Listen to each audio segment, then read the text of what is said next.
Welcome to Sooner Access and the Bob Stoops app.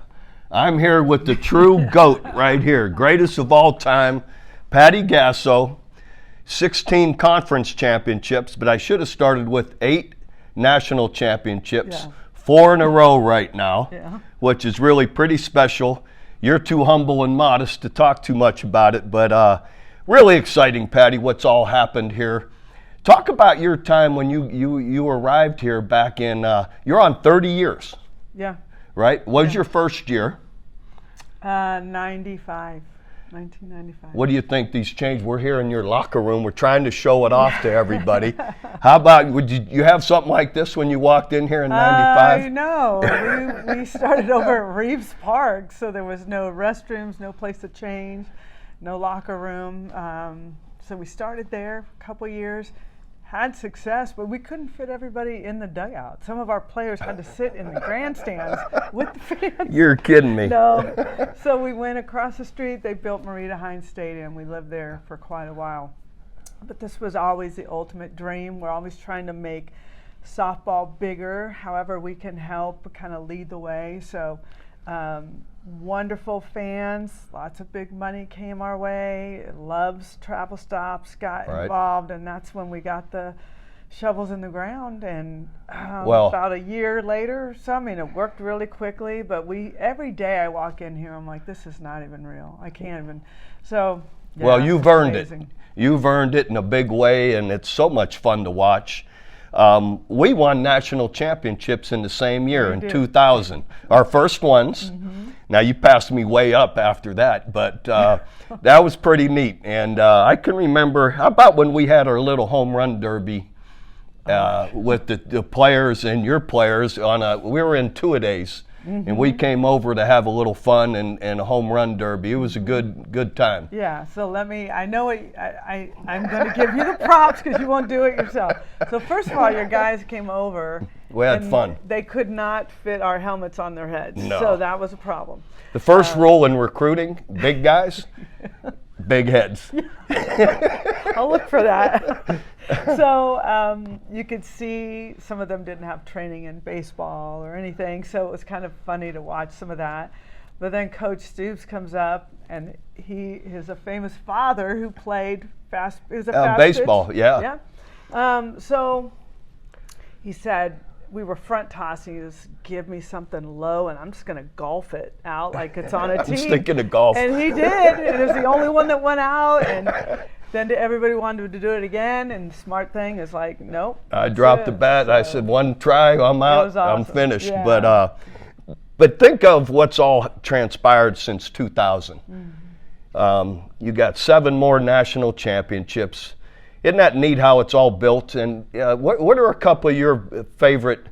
We got so many memories, but what are maybe of all the championships, which one was maybe the most unlikely that you got? Oh, probably 2016. I had 8 freshmen. That was back with Shea Knighton, Sid Romero. People remember those names. They were young, so we did it just uncharacteristically, didn't do it with big home runs. It was just more peppering balls and runners in motion. The one that I think, they all mean something different, but one that was very special, and you were here, was 2013 during the tornado, which was devastating. And we got connected with some families, one particular who lost their daughter, and we really tried to cater to them and love on them. Their daughter was our bad girl throughout. And we all felt like we were carrying the weight of Oklahoma. And we didn't really need to do that, but it's hard to escape. We felt if we could find a way to win, I know people were watching, so anything that could get them prideful, feeling something different than thinking about rebuilding their lives. Right. So that was really a big one for me. You know, in 2000, I remember, or I've read about it, Jim, your husband, who's also a coach. Yes, he is now, yes. Brag about his team. But Jim was ready. You guys had been here 4 or 5 years. You have children. He moved back to California for work, right? Because you were wondering how this was all going to transition. Yeah, I mean, I was when I took the job here at OU, I didn't do it for the money because I was making less money than I was, significantly less money than I was making at a junior college. And the life was easy at the junior college, but I was challenged to want to see how far like a kid in high school wanting to go on and play in the big time. I was feeling that way as a coach. So, I mean, I just honestly felt God's presence on this, like, we're bringing you here, and then I'm like, I can't do this. It's not worth it. I'm not being a good mom, not being a good coach. And that's when we won the national championship in 2000, and everything changed, and then Jimmy came back, and we really planted ourselves here. But for the first 5 to 7 years, in our minds, we were always thinking we're going to end up going back to California. Mm-hmm. Right. Well, we're glad you didn't. Yeah, but well, let's see a few more of your spaces here for that your ladies work in. All right, Patty, we're in your players' lounge. Mm-hmm. Talk about what's all in here for the players. I will. This is a big moment for me because I've looked at other stadiums and what they offer the athlete, and it looked like they ran out of money. And the one thing I knew is I wanted to make sure we took care of our athletes. So we wanted to make this area feel like home. So there's a large couch here and beanbag chairs that they could fit all of our athletes here. 4 gigantic TVs. Yeah, they can watch TV or watch games. They can play video games. Eat their meals here. This is a study area right here, but they can eat meals and watch TV. The most important part of this for me was this table, because we have never had a place, unless you go into a restaurant, which we don't do anymore, but I wanted all of them to be able to sit at this table and have a meal as a team. So we've got also all of the snacks and nutrition and Gatorades and so forth, so they have their own kitchen here as well. But if you look around, you'll see that there's nothing that says OU softball. I wanted this to be a safe place, a haven, their space.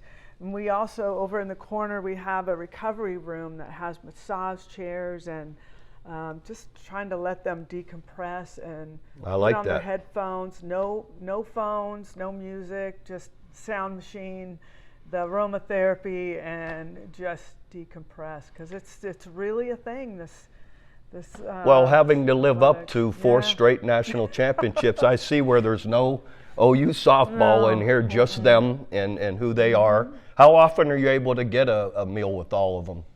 During the season, probably fairly Yeah, a lot. absolutely. Yeah. I mean, we're still relatively new in this. I mean, we were here the last couple of weeks of the season, so that the team last year didn't really get to feel it out the way this team has really moved into it. So anytime we have a game or after game meals are all here. We try That's to have awesome. them all here. Yeah, let me ask you. You're like me. You can't who's your best player? Who's your best running back? Who's your best? None of us have a best. Who are a couple of your best or top power hitters of all teams of all time? The home runs and. Well, I think the most prolific was Lauren Chamberlain, and she won the home run title and lived with it until Jocelyn Allo showed up, and then Jocelyn Allo took it from Lauren, and it was kind of the crown, but what's cool is it's in our program, right? So I think Tiare Jennings is one of the most clutch athletes that we've had, like hitters. Jada Coleman loves to set the table. I mean, there's so many athletes that I could talk about. Kenzie Hansen is another big clutch when we need it. She's there. Alyssa Brito stepped up that way as well. So those are the ones that were most recent, but I mean. And those aren't just power hitters. My next question was going to be, who are the ones that get on base the most consistent? Yeah, You just named all of them. Those, yeah, but I mean, I could even go back to our first national championship and the name Lisa Carey that no one probably knows about because it was 24 years ago, but she really brought home runs into the World Series. And so we, back then, knocked off UCLA, which was the powerhouse was UCLA, Arizona, and that was it. And anybody else, good luck. Yeah, not anymore. So we walked in just kind of like we had nothing to lose. You don't know what you don't know, so you just go after it. Kind of like us at Florida State in the Orange Bowl. I was like, well, we're full of confidence, but we hadn't done this. But we both made it happen in 2000. All right, let's go to one more of the hype tunnel. Yeah. All right, Patty, this is the hype room. On the way out the tunnel, on the way to the stadium. Yeah. Oh, football has a similar one, right? You just come down the hype room. Talk about what kind of music and what's going on in here before the game. I can't talk to you about the kind of music because I try not to listen to it, but it's hyping them up for sure. Everything we tried to do was like a miniature version of, because Coach, when I'd bring in recruits, I'd go to your stadium. I've met all your recruits I know you did. for 18 Thank years. You Yeah, did. But it was a big deal to show them through football, and I'm doing this. I'm like, I have nothing else to show them that they could be wowed by, and so they were always wowed over there. So now that we got this facility, this stadium, it's like, how can we make it feel more like football? So these are changing colored lights. We could do all kinds of colors. We got some really good hype pictures on the wall. And so we've got a big boom box in here, and it is blaring, and they're having a great time on the way out. But after a win, they come in. I shut the doors because I don't want to watch. And they spend time in here? Oh, yeah, they do. The music is going, and I couldn't even tell you what they're listening to. That's great. Let's walk down to the field. Okay. Talk real fast about, not real fast, but how your coaching philosophy and how hard maybe you were on your players 20, 30 years ago to the mindset today's world. To me, it changed for me as well. It's different. Yeah, oh, absolutely. Back in the day, I think you and I probably are somewhat similar. I mean, to me, I would just absolutely drive them, like push them, and very vocal. I mean, I'm not, I watch my language always just because, but at the same time, I would really work these guys hard to the bone. Now, this class, the last probably 15 years, they'll come back and watch what I'm doing now, and they're like, what is wrong with you? Who are you? I'm we aware. Don't know you. I know. I was different my last 10 years, definitely. Yeah. So to me, I really had to embrace, probably the last 6 or 7 years, the amount of pressure that is really, it's pressure, it's mental health and wellness. And I really paid attention. Our players taught me a lot about that because the stakes are higher and everybody's watching and they're getting a lot of social media and all of that. And I really try to show them that I care by creating a space where they can relax. The recovery room, it's important. Yeah. But I listen to them. And when they tell me that they need a break, I give them a break. They don't want to do it. And I'm like, you're asking, you're doing it. And it's okay. I'm not gonna, one person, Jada Coleman was someone that taught me a lot about mental health and the wellness, because she lives life hard on the field, hard, and energy and energy and energy. And when it's over, it just crashes. Yeah. And she needs time to build herself back up. So she taught me a lot about that, and I appreciate it. And that's where we're living now. I always felt of Patty's teams, I watch them play, and I've texted you this many times, the joy, the fun they play with is just awesome. And to me, that wins for you. You could tell they're playing free, joy, they're not worried about making a mistake, and that makes a big difference. All right, let's go out to the field. Okay.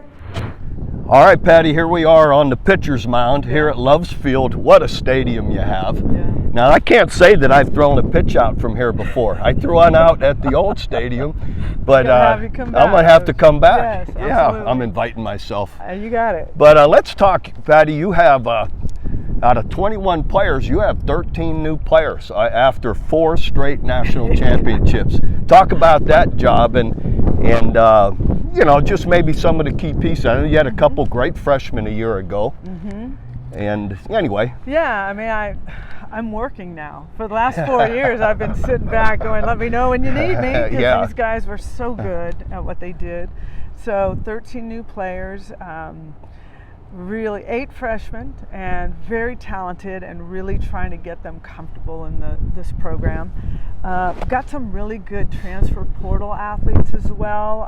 Ilana Agbayani, her dad was a major league player for Awesome. the Mets, and we showed some video of him to the team so people could get to know that.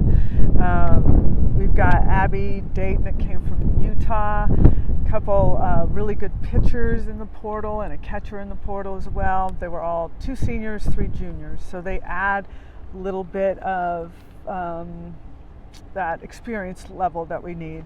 They're feisty, they're athletic, and the word I'm telling them is we've got to be ready to fight. We have got to know that we're going to war, because everyone probably sees. Oh, you're all right, circled. Yeah, you're circled. You're gone. All these guys are gone, and Those we're coming pitchers, to right? get Yeah. OU. So Right. we're trying to create a really tough environment for them, and because people are they're circling us. We're targeted because we're losing probably the most elite 4 years of OU softball anyone has ever seen. Absolutely. Probably the biggest in the country. So now we're in that space where the target has always been on us, but in a bigger way, because we're so new and A little vulnerable. Everybody knows it. Yeah. So we're trying to create just warrior style Nice. attitudes. Talk about your fall schedule, Patty. I guess you have 8 competitions you're allowed to have in the fall. Mm-hmm. I wish we were allowed that in football in the spring.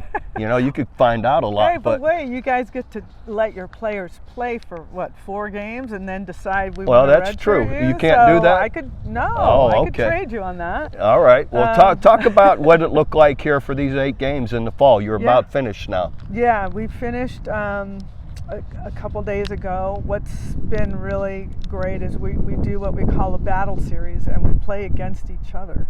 And it is like It's probably more watching- challenging than getting Yes, somebody in here, right? 100%. Yeah. Yeah. So you're watching what looks like 2 top 10 teams against each other. It's on ESPN Plus. So our fall ball is being televised, and people are tuning in.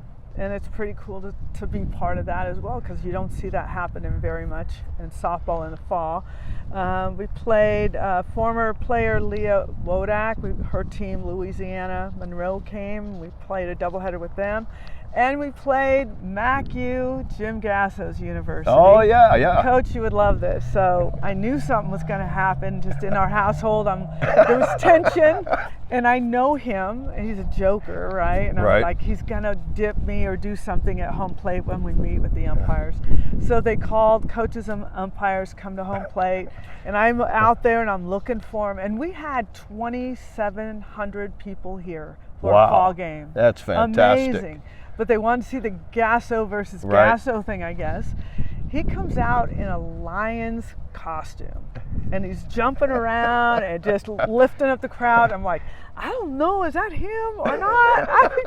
And then he comes to home plate. I'm like, what are you doing? What are you doing? He's a fun guy. Oh, That's awesome. He got the crowd riled up, and then we Yeah. also played. You remember the Newlywed Game back Yeah. in the day? Oh, yeah. We did a version of that, which was How'd you absolutely guys do? Decently? No, not at all. We've been married for 38 years. My wife and I wouldn't do real well He either. said, the Yeah. question was, what do you think your wife can't do without? And he said, tacos. I'm like, what? What are you talking That's a about? good one I there. don't eat tacos about twice a month. I love it. It was ridiculous, but it was fun. The fans came out.